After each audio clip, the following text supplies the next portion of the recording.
میں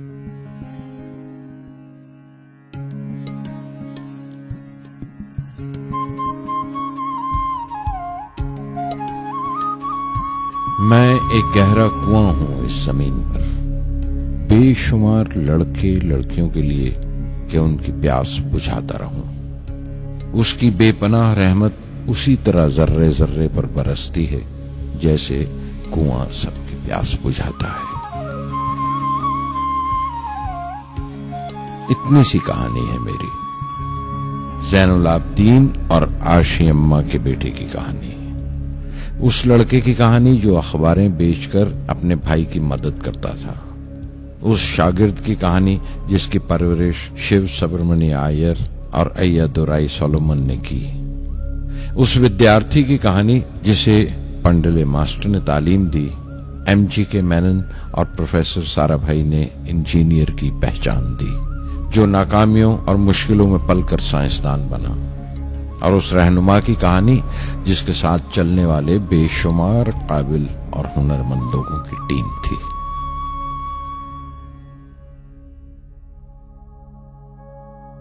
میری کہانی میرے ساتھ ختم ہو جائے گی، کیونکہ دنیاوی معنوں میں میرے پاس کوئی پونجی نہیں ہے، میں نے کچھ حاصل نہیں کیا، جمع نہیں کیا، میرے پاس کچھ نہیں اور کوئی نہیں، نہ بیٹا نہ بیٹی نہ پریوار۔